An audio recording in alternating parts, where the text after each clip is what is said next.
A aula começou a gravar nesse momento, tá?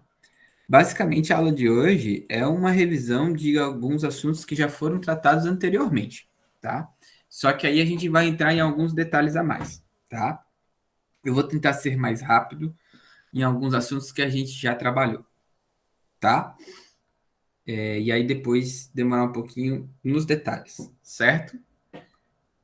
O que a gente trabalhou em sala de aula, né? E talvez o pessoal que fica em casa acompanhou, é que a gente diferenciou os países que a gente pode chamar de grandes potências dos países que a gente pode chamar de potências emergentes. Então, a primeira coisa que a gente precisa entender é a diferença entre os dois tipos de potências. As grandes potências são potências já consolidadas em vários aspectos. Tem como características em comum o fato de terem se industrializado antes de todo mundo, tá? Então, por exemplo, você tem o Reino Unido, que foi explicado como é que ele funciona na aula anterior, que foi o pioneiro da industrialização lá no fim do século XVIII, portanto, há mais de 200 anos atrás. O Brasil, por exemplo, se industrializou de forma assim mais robusta há 50 anos atrás, 60, 50 anos atrás, né? Para a gente sentir a diferença. E a gente sempre tem que lembrar que industrialização significa país rico. País industrializado é país rico. País não industrializado é país pobre, tá? No caso aqui, esses países se industrializaram antes que todos. Portanto, ficaram ricos. Com destaque para os Estados Unidos, que é o país mais rico do mundo, conforme a gente já viu e a gente vai repetir hoje. Esse entendimento, tá? Com essa industrialização anterior, né, ou precoce, como a gente brincou na aula anterior, esses países acabaram adquirindo uma influência econômica em todo mundo. Tanto que a gente também já fez essa experiência de pensar as marcas que estão ao nosso redor, que geralmente são de países de grandes potências, né?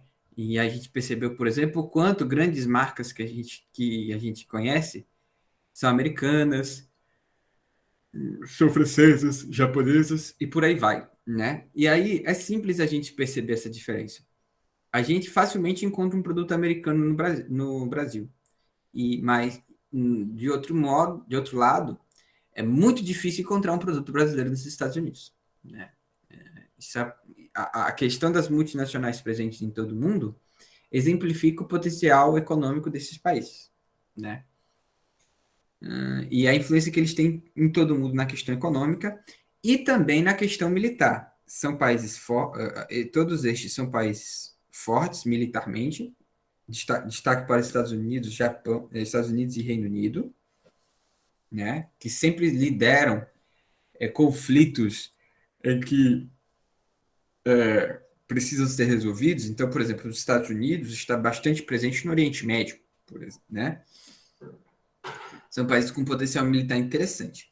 E esses países, eles se organizam no chamado G7, que é o grupo dos 7 países mais ricos, ou seja, mais industrializados do mundo.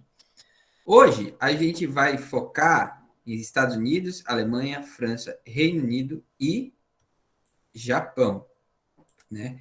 Que são os países mais ricos, mais fortes, inclusive, na questão política e militar ao redor do mundo, do que, por exemplo, Itália e Canadá, que são países ricos, desenvolvidos, com a população vivendo relativamente bem, só que não tem o mesmo poderio destes que estão destacados aí, tá? São países também que possuem bons indicadores socioeconômicos internos. O que isso quer dizer? Basicamente, a população, seja pobre e rica, vive bem, consome bastante. O pobre desses países vive melhor do que o pobre de países emergentes ou de países pobres, né? Ainda que não seja ideal, ainda que esses países, por mais que sejam ricos, não estão livres de desemprego, é, baixo crescimento econômico, e nos últimos anos esses países não apresentam crescimentos econômicos bacanas. né? Só que assim, esses países, apesar de nos últimos anos não estarem crescendo bastante, eles cresceram ao ponto de eles se manterem no topo. E eles se estagnaram no topo, né? Então, por exemplo, o Brasil é um país que tem de vez em quando uns crescimento, mas ele não mantém esse crescimento e às vezes até baixa. E a China, por exemplo, é um país que só cresce ao ponto de já chegar no topo, ainda que não tenha as mesmas condições, ainda que a população pobre chinesa não tenha as mesmas condições dos países europeus, né? Ainda que a China ainda não influencie tanto o mundo como essas grandes potências, em questão econômica, a China já está aqui e só cresce, né? Enquanto esses países estão estagnados, mas estagnados no topo. O problema do Brasil é que o Brasil de vez em quando cresce, mas ele não cresce, ele não continua esse crescimento. Às vezes ele cresce um pouquinho, estagna, às vezes até cai, aí sobe de novo, né? O que causa dificuldade para nós brasileiros, né? Entenderam, galera? Alguma dúvida sobre essas grandes potências? Agora tá legal. Tranquilo, né? Então, essas são as grandes potências. Quais são as diferenças para as potências emergentes? As potências emergentes até conseguiram uma industrialização, só que ela é posterior, ela é bem depois. Então, por exemplo, o Brasil é uma potência emergente e o Brasil só consegue uma industrialização plena. Vamos dizer um indicador importante para mostrar que um país se industrializou. É o momento que tem mais gente morando na cidade do que no campo. No Brasil, isso só aconteceu na década de 1970, portanto, há uns 50 anos atrás. No Reino Unido, por exemplo, que foi pioneiro na industrialização, isso já aconteceu lá no século XIX, já, de mais gente morando na cidade do que no campo, né? Então, a industrialização dos países emergentes é bem depois, né? Só que foi uma industrialização que fez com que esses países obtivessem, nos últimos 50 anos, crescimentos consideráveis. Por mais que o Brasil esteja estagnado economicamente e não consiga crescer, como a China ou a Índia, por exemplo, o Brasil já apresentou nos últimos 50 anos crescimentos acima dos 10%. A China, nos últimos 40 anos, sempre cresce ou perto ou acima dos 10%, assim como a Índia, né? Então, nesses últimos anos, os países emergentes, nesse processo de industrialização, conheceram níveis de crescimento econômico que os países potência não conseguiram, ainda que os países potência já estão lá no topo, né? Com esse crescimento econômico, a influência política e militar ampliou. A gente não pode dizer que os países emergentes influenciam o mundo todo como os países potência consolidada. Só que os países emergentes são muito fortes nas suas regiões. O Brasil é um líder regional na América Latina e principalmente na América do Sul, ao ponto de países como a Bolívia, durante certo tempo, considerar o Brasil um país imperialista, tal qual os Estados Unidos e o Reino Unido já foram ou são para o mundo. Mas o problema é que esse imperialismo brasileiro se restringe a essa região. A Índia, ela é bastante influente na região dela, lá no sul da Ásia. E essa disputa de influência da sul da Ásia é com a China.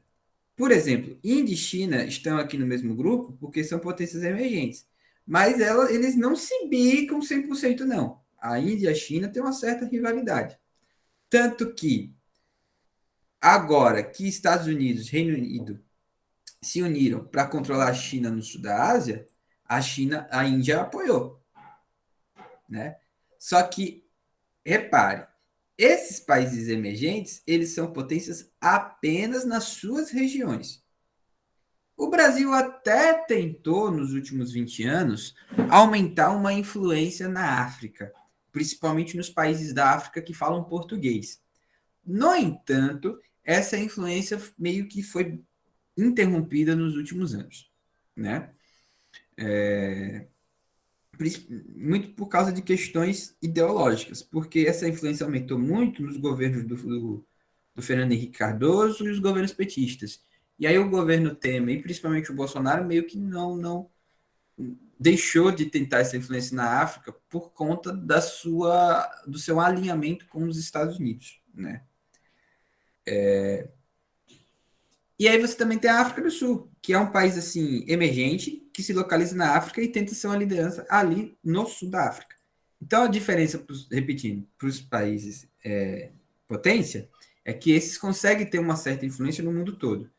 Os países que a gente chama de emergentes, eles são potências mais regional.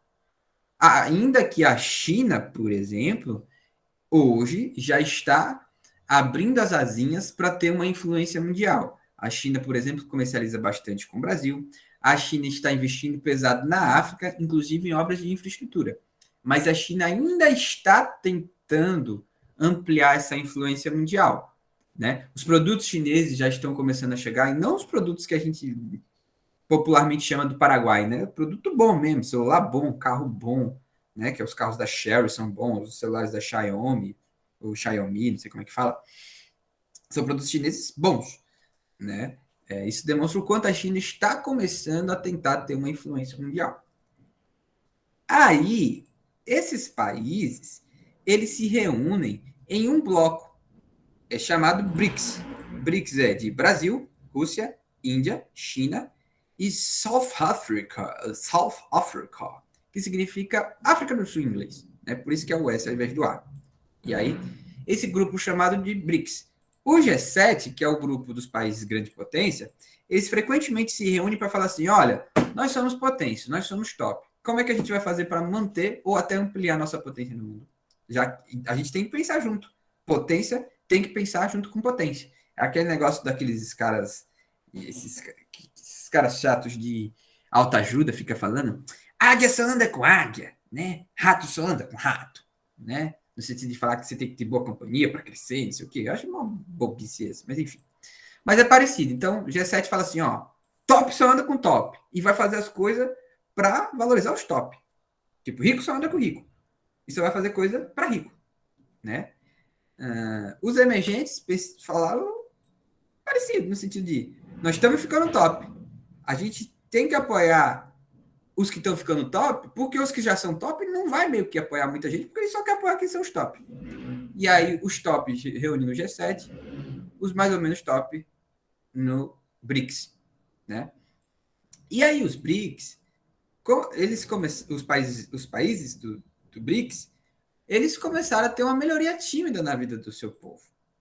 Porque os países que já têm muito tempo de industrialização, o povo, que são os países do G7, por exemplo, já tem muito tempo que o povo é organizado em sindicato, que eles entenderam que eles, como operário, são eles que acabam sustentando o país, e sem eles o país fracassa. E aí eles entenderam isso mais cedo, passaram a lutar pelos seus direitos mais cedo e conseguiram muitos direitos e fazer com que a vida do trabalhador desses países mais ricos melhorasse mais, com a garantia do Estado e, por consequência, até dos patrões.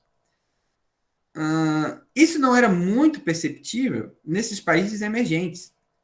Isso só foi começar a ser mais perceptível quando esses países começam a industrializar. O Brasil, por exemplo, começa a se industrializar de forma mais robusta na década de 1930 e se consolida na década de 1970. E aí, já nesse período, o trabalhador brasileiro começa a lutar pelos seus direitos. Ainda que lá na década de 1970 isso fosse difícil por conta da ditadura, né?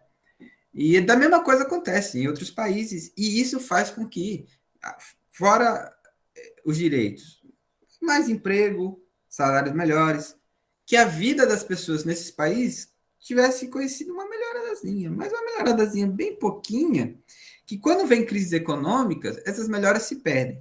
Então, por exemplo, o Brasil. O Brasil é um país que nos últimos 30 anos conheceu uma estabilidade política e econômica.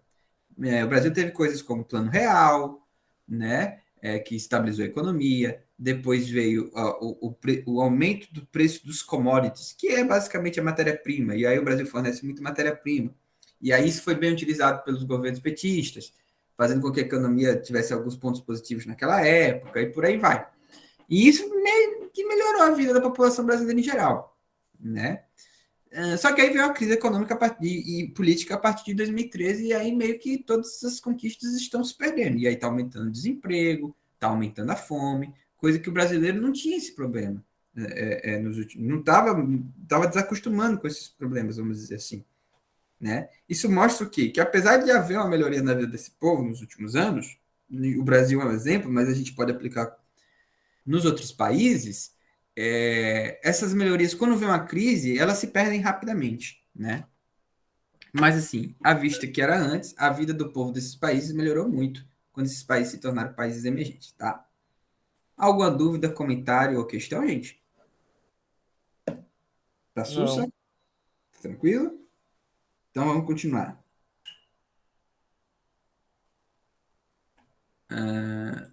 Bom, e aí, feita a diferenciação entre o que é um país emergente e o que é um país potência de verdade, vamos dizer assim, uma grande potência e uma potência emergente, vamos primeiro conhecer as principais grandes potências. A começar pelos Estados Unidos, que a gente vai passar rápido, porque a gente já viu na aula anterior. Repetindo, Estados Unidos, maior economia do mundo, 22, eu disse que era 11 trilhões, né? Na verdade, Estados Unidos é 22 trilhões o PIB dos Estados Unidos, né? 11% do comércio mundial, produto dos Estados Unidos está no mundo todo, né? A influência cultural dos Estados Unidos também está no mundo todo. É no cinema, é na música, é nos games, é nas séries de TV, né? A cultura americana está presente em nossas vidas. Um exemplo que eu esqueci de falar para vocês é o seguinte: dezembro no nosso país é verão e é um calor desgraçado, a gente sabe, né? Só que aí, quando a gente assiste os especiais de Natal na televisão, a gente vê muita neve e o Papai Noel todo encapuzado e aquela coisa de descer presente da chaminé. E aí isso é inculcado na nossa cabeça como se isso fosse normal, né? E aí, de alguma forma, por causa das produções dos Estados Unidos, fica na nossa cabeça essa coisa de neve, Papai Noel, presente que vem da chaminé, e não sei o que, não sei o que lá. Isso é para provar o quanto a influência cultural americana, por meio da sua indústria cultural, nos influencia, né? Porque a gente não tem chaminé, nenhuma casa no Brasil tem chaminé. Faz um calor desgraçado no Brasil no final do ano. E por que a diferença? Porque os Estados Unidos ficam no hemisfério norte, a gente fica no hemisfério sul. Quando é verão aqui, é inverno lá, né? E aí fica inculcando isso na nossa cabeça de como se o período de Natal é período de neve, coisa que desce na chaminé. Qual é a casa que tem chaminé no Brasil? Muito poucas, né? Quase nenhuma, sei lá. Isso é para mostrar o quanto é muito forte a influência cultural americana em nossas vidas, né? E aí, como é que os Estados Unidos conseguiu se tornar essa potência? Vou repetir algumas coisas que a gente falou nas aulas anteriores. É um país que consegue independência primeiro que todo mundo nas Américas, que se industrializa primeiro que todo mundo nas Américas, né? E nas duas grandes guerras, é aquele negócio que eu expliquei para vocês. A Europa toda se esbofetando lá e os Estados Unidos só não acontecendo nada lá no território dos Estados Unidos. Aí no final das guerras, aí eles entram do lado de quem ganha. E aí, quando termina a guerra, os países lá da Europa, todos destruídos, os Estados Unidos falam assim: não, pô, tô com dinheiro sobrando aqui, ó. Se eu quiser, eu empresto dinheiro para vocês, por meio do plano Marshall. Vocês se industrializam novamente, vocês se consertam. Só que aí quem vai mandar na economia do mundo sou eu, né? Porque eu estou emprestando dinheiro para vocês já, né, gente? E isso faz com que os Estados Unidos dominem o mercado capitalista mundial. E até hoje é assim, né?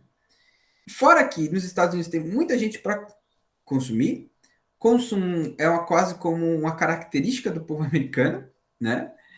Por conta disso, e por causa de muito dinheiro, por causa de muita gente consumindo, os Estados Unidos têm tecnologia de indústria de tudo que você imagina, top, né? O top de qualquer indústria tem nos Estados Unidos, inclusive de alta tecnologia. É uma lembrança que a gente já até fez, né? Que é a questão do Vale do Silício, onde está a maioria das pesquisas relacionadas à tecnologia, né? E lá, então, é lá dos Estados Unidos, Google, Facebook.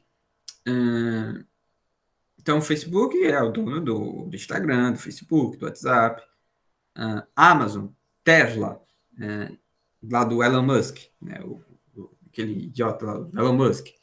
Né? Tudo é lá nos Estados Unidos, para provar o quanto eles são fortes. Né? E, para completar, os Estados Unidos é forte, e aí ele quer confirmar essa força que ele tem no âmbito militar, participando de campanhas militares em países que possuem terrorismo, crises civis. Então, os Estados Unidos foi lá para o Iraque, foi lá para o Afeganistão, Síria, foi para o Vietnã, tomou pau no Vietnã, foi na Coreia. Tá. Isso é só a amostra do quanto há um poderio militar americano, né? E por conta desse poderio militar, os Estados Unidos tentam impor essa liderança no mundo, ainda que o que a gente viu nos anos anteriores, essa liderança não se efetivou, né? Hoje a gente tem um mundo multipolar, e tem vários polos de poder espalhados no mundo, né? E aí os Estados Unidos ainda tem uma outra coisa, que é o seguinte: para ele vender seu produto, ele quer toda a vantagem do mundo. Então, tipo, os Estados Unidos quer vender celular para o Brasil. E aí todo tipo de coisa ele quer para que seu produto seja mais caro, mas como ele é o melhor, ele tá nem aí. Agora, na hora que você vai vender seu produto para o americano bota taxa disso, imposto daquilo, para seu produto entrar lá nos Estados Unidos, para você falar assim, porra, eu não vou não, porque meu lucro vai todo nos impostos e taxas que eu tenho que pagar para o meu produto entrar lá dentro. Isso se chama protecionismo. E por que os Estados Unidos faz isso? Ele faz isso para que o produto dos Estados Unidos seja consumido pelo americano e não um produto internacional. Então, por exemplo, recentemente o Trump sobretaxou, ou seja, colocou mais taxas e aumentou taxas em cima do ferro brasileiro. Para quê? Para que o produtor de ferro no Brasil seja desestimulado a vender ferro para os Estados Unidos, e aí os Estados Unidos consumam o ferro produzido no seu próprio país, né? Aí Bolsonaro falou, só Trump, eu digo para você, I love you, e as porra, e você me agradece com isso, né? E o Trump teve nem aí, ó. America First, né? É o lema do Trump, American First. America First.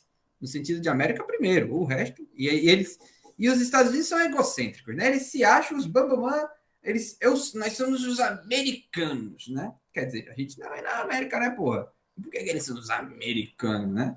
Para você ter uma ideia de como eles se acham, né? Então, isso, America First, no sentido de, tipo, os Estados Unidos primeiro, o resto que se exploda. Né? Basicamente é assim que funciona os Estados Unidos, né? Mas, mesmo assim, com algumas questões como o Afeganistão, que eles tiveram que sair agora, de não ter resolvido a questão do Iraque também, a Síria continuar com conflitos, e, tipo, mais países e blocos econômicos aparecerem no jogo, falando assim, ó, Estados Unidos, vocês são top, mas, assim, quando vocês fizerem coisa que a gente não gosta, a gente vai levantar a cabeça também. Acabou aquela época depois da guerra lá que você era o bambambam, dava dinheiro pra gente, não sei o que, não sei o que lá. A gente já se recuperou e olhe. Né? Hoje já tá mais assim, ainda que. Mas mesmo assim, os Estados Unidos é a maior potência do mundo, não tem o que contestar. Quem tem um peso maior no jogo mundial ainda é os Estados Unidos. Né? Não sei se isso vai continuar. Talvez sim, porque eles são muito fortes, né? Mas não se pode dizer que os Estados Unidos não têm importância. Pelo contrário, tem muita e muita importância. Talvez seja o mais importante. Agora, o mais importante não significa uma hegemonia, ou seja, tipo, tudo os Estados Unidos quer vai acontecer. Também não é assim, tá bom? E aí vamos agora para outras potências além dos Estados Unidos. Japão é uma delas. Japão na guerra foi adversário dos Estados Unidos, mas depois da guerra, quando já estava todo destruído, inclusive por culpa americana, o Japão aceitou entrar no jogo dos Estados Unidos, inclusive com dinheiro emprestado por eles.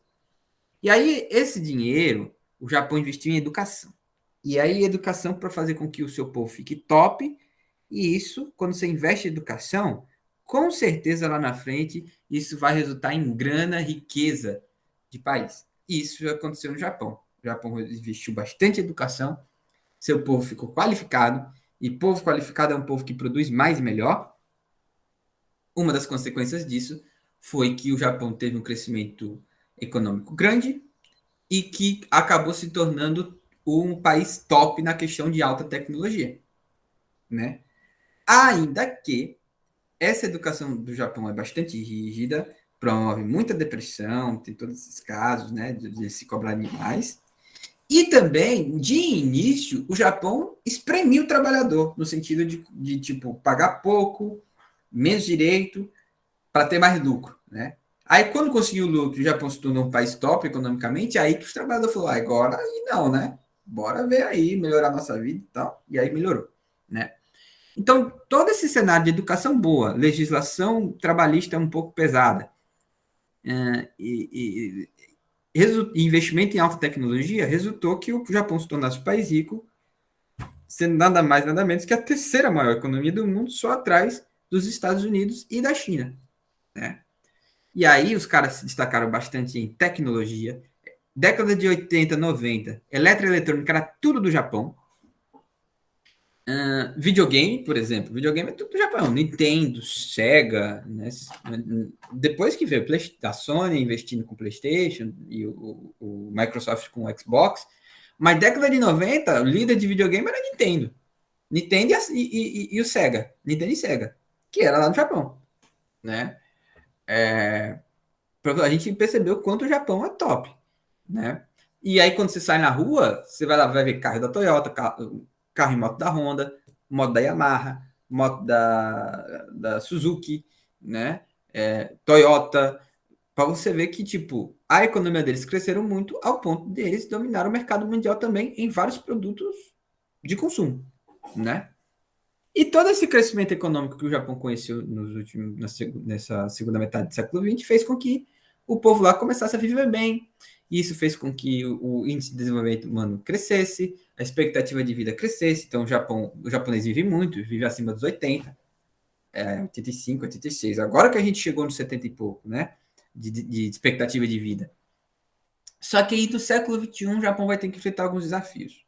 Estagnação econômica, o país, por mais que ficou lá no topo, não consegue crescer. E aí a população está envelhecendo, porque a expectativa de vida é grande. Isso significa que é menos gente trabalhando e mais gente recebendo aposentadoria do setor público. Isso pode fazer com que haja uma dificuldade do Japão voltar a ter uma pujança econômica, mas ainda assim o Japão consegue ser a terceira maior economia do mundo e um país muito importante no cenário mundial e na Ásia, disputando essa liderança no continente com a China, que é um país emergente. Tá? Vamos tentar passar rapidinho nas potências europeias. A primeira é a Alemanha, que é o quarto país mais rico do mundo. É um país que também ganhou dinheiro emprestado dos Estados Unidos do Plano Marshall e se tornou uma líder no bloco econômico que a gente conhece como União Europeia, que basicamente são países europeus reunidos em um bloco, onde eles definem estratégias para fazer com que esse continente se torne top na economia, né? E aí, nesse grupo de países europeus, a Alemanha está na liderança. A Alemanha possui o maior parque industrial da Europa e se destaca principalmente na questão de automobilística. Então, carro Volkswagen, caminhão Mercedes, daí você tira, né? Tecnologia, e a Alemanha é muito forte nos seus bancos. Os bancos da Alemanha são os mais modernos do mundo, são procurados no mundo todo. O mundo todo procura esses bancos para botar dinheiro neles, fazendo com que circule mais dinheiro na Alemanha, porque esses são os bancos que têm uma alta tecnologia de fazer com que esses dinheiros rendam e sejam bem manuseados, bem haja transferência mais rápido possível de bens e grana, por aí vai. É um país que investiu bastante no seu povo, isso foi importante para a economia.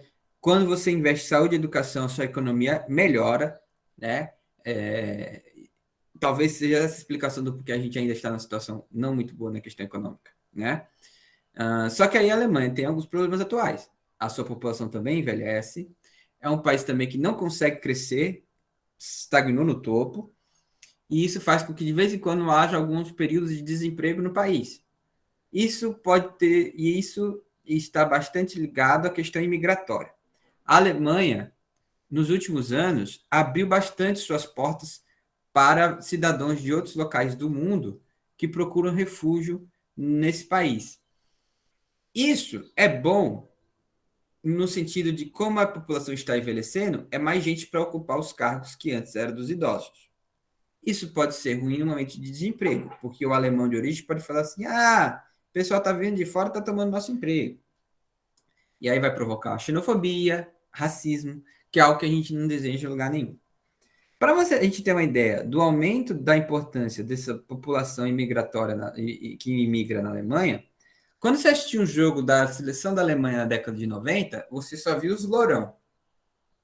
Hoje, já no século XXI, você já vê um povo moreno, um povo assim, da minha cor, mais ou menos, pessoas negras, já fazendo parte da seleção alemã.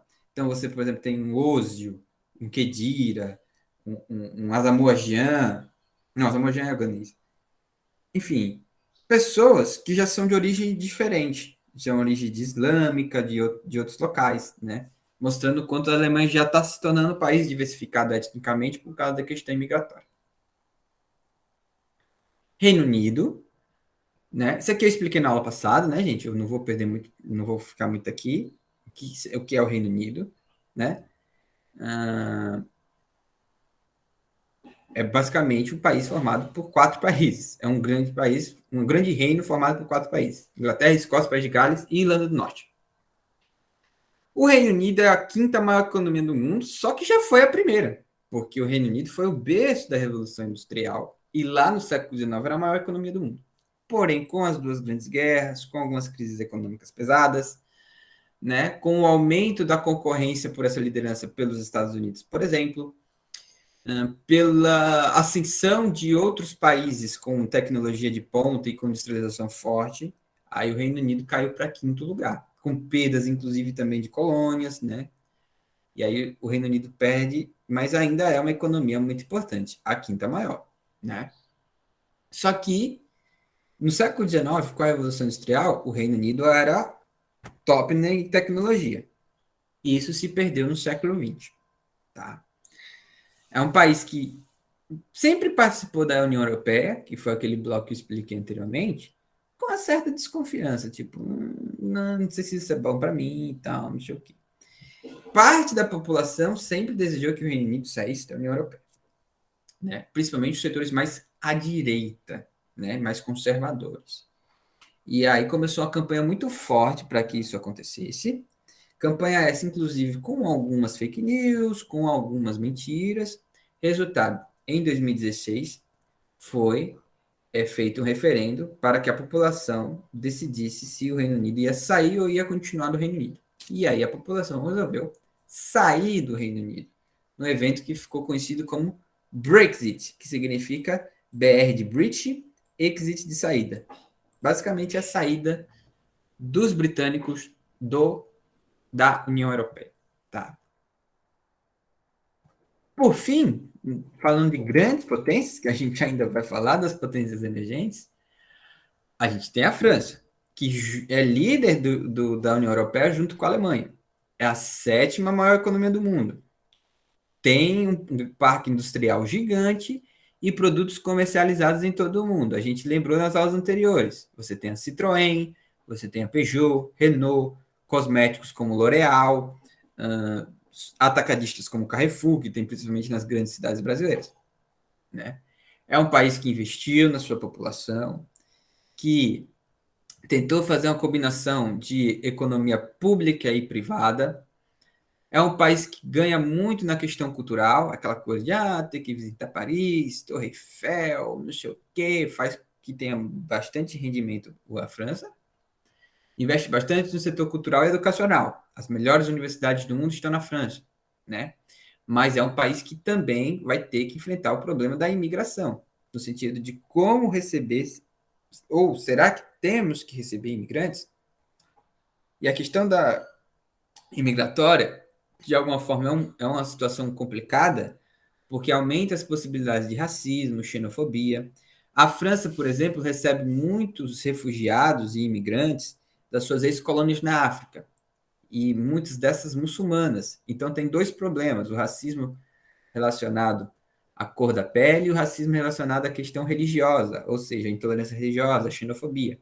Isso é um problema que a França também está tendo que discutir bastante em seu país, e em momentos de desemprego, isso aumenta, esse debate e esses problemas aumentam.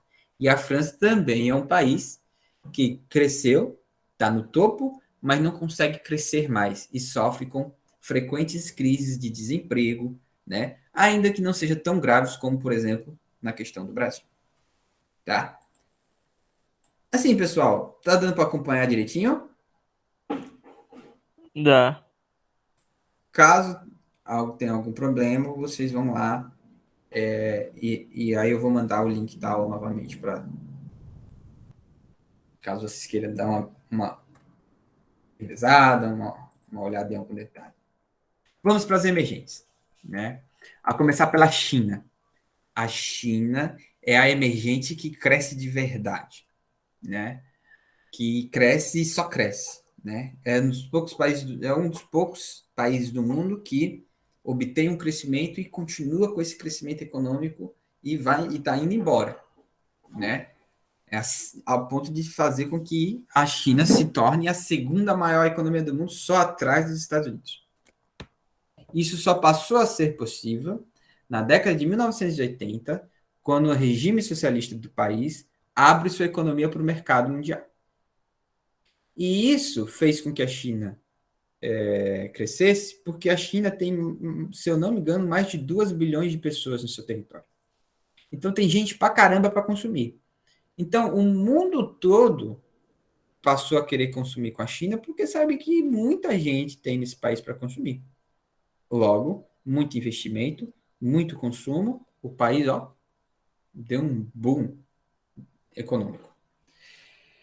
Esse boom também fez com que a produção interna aumentasse bastante e que isso também só foi possível mediante a flexibilização de regras, fazendo com que haja várias formas de empresas na China, cooperativa, empresa privada, empresa pública, e essa flexibilização fez com que o país instigasse o crescimento, né? É um país que promove a autonomia das suas estatais, e suas estatais têm um poder econômico muito grande e uma liberdade, inclusive, de comercialização muito grande. E a China investiu bastante em alta tecnologia, tanto que hoje a China é uma verdadeira líder na questão de tecnologia, é uma líder na questão do 5G, que é aquela tecnologia de internet que vai fazer uma verdadeira revolução na velocidade da internet. E a China está liderando essas pesquisas por meio de uma empresa como, por exemplo, a Huawei, né?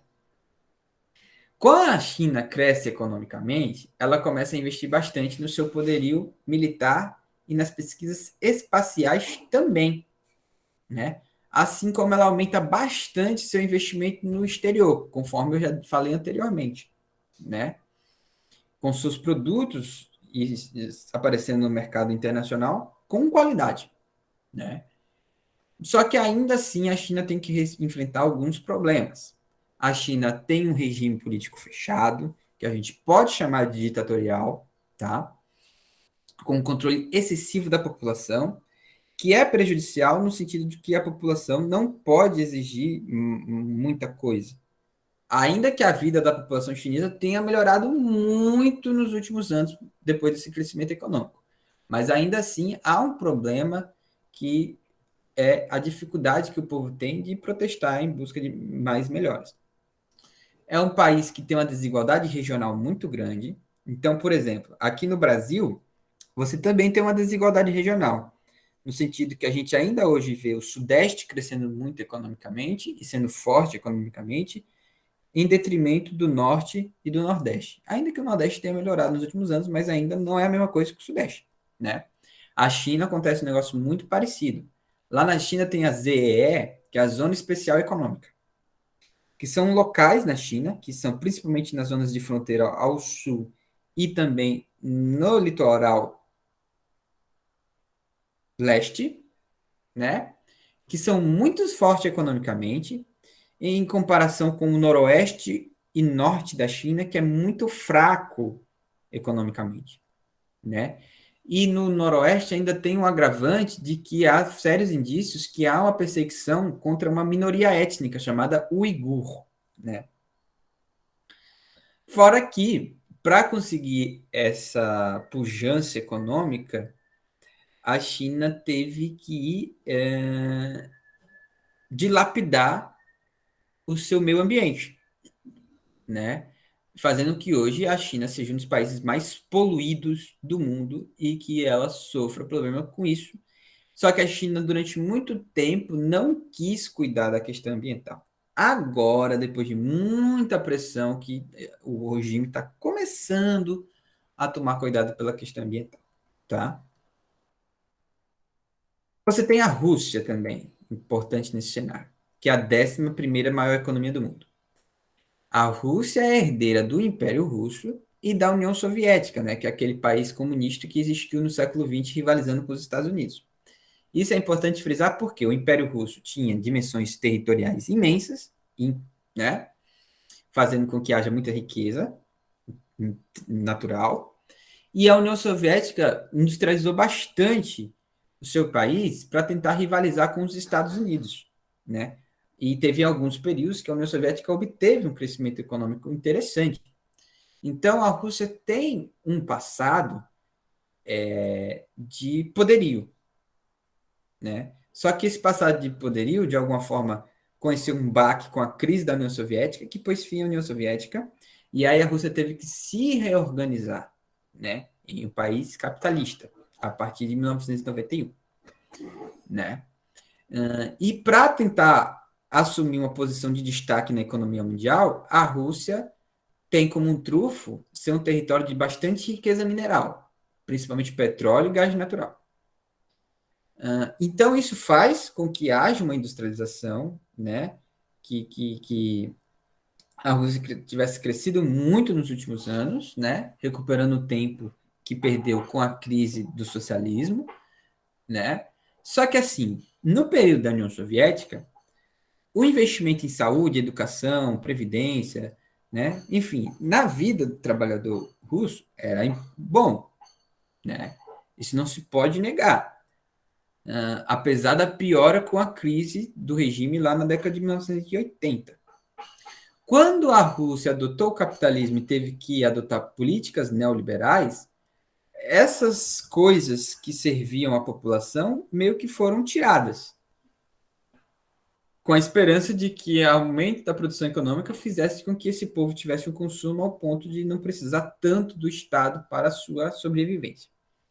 Acaba que há um crescimento econômico na Rússia, mas assim como ocorre e já ocorreu no Brasil, e de alguma forma também ocorre na China, esse crescimento econômico não está significando uma melhora significativa da vida da população. E aí aumentando a desigualdade, tal qual no Brasil. Por exemplo, no Brasil, na década de 1970, o Brasil cresceu durante uns 5 anos mais de 10%. Só que o salário do brasileiro nunca aumentou nesse período, fazendo com que o dinheiro a mais que fosse produzido ficasse apenas nas mãos dos mais ricos. De forma muito parecida, isso está acontecendo na Rússia. Então, a Rússia também é um país que sofre muito com problemas de corrupção, tal qual o nosso, e talvez muito mais que o nosso, para você ter uma ideia. É um país que deve muito mais que a gente na questão da dívida externa também. Isso faz com que haja muitos problemas na vida social dos russos, né? Mesmo com esse crescimento econômico. Mas mesmo assim, a Rússia ainda adquire um destaque no cenário mundial, sendo líder na sua região e também por ter dado continuidade ao projeto militar e tecnológico da época da União Soviética. Né? Eu acabei pulando a Índia. Né? Aqui, Índia. Por fim, gente, vamos falar da Índia, que é a 6ª maior economia do mundo. E para muita gente é um candidato a ter uma economia talvez das maiores daqui aos próximos anos. Porque a Índia tem muita gente também, tem mais de 1 bilhão de pessoas. A Índia e a China juntas possuem quase a metade da população do planeta Terra.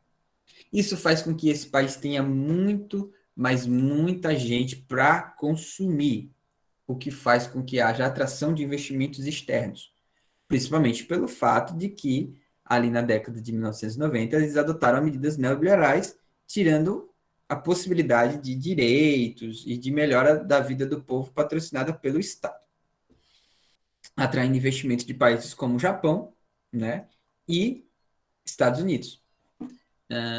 Mas a economia da Índia realmente cresce muito, muito mesmo. A Índia começa a se destacar na produção de softwares, tecnologia de informação e também de medicamentos.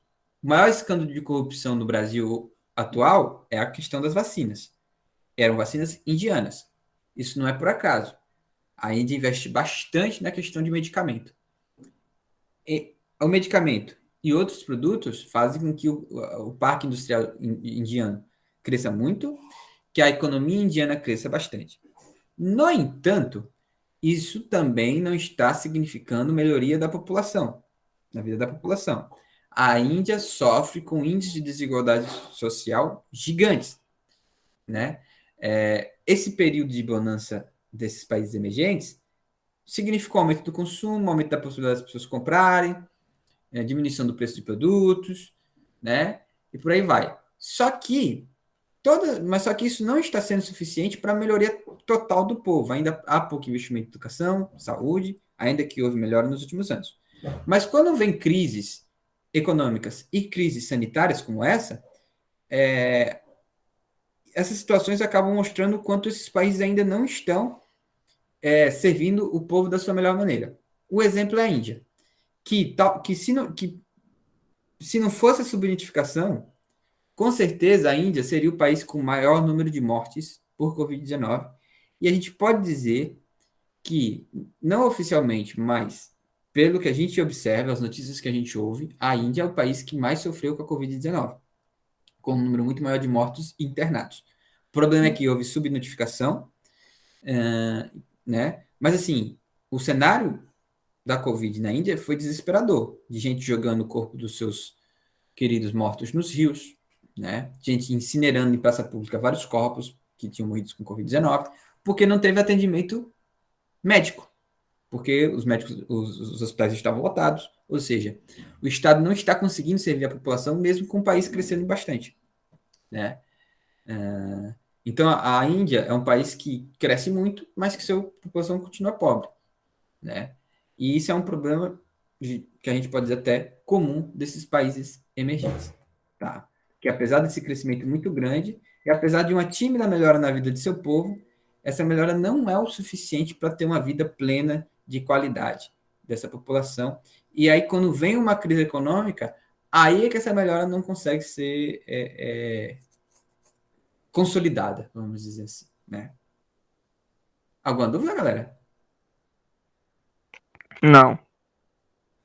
Bom, então é isso, gente. Vamos almoçar, né? E aí, semana que vem, a gente vai fazer a avaliação com esse assunto. Beleza? Pelo certo. Valeu, galera. Abração, gente. Boa Valeu. semana aí. Fique com Valeu, Deus. valeu. Valeu. Até. Valeu, pessoal.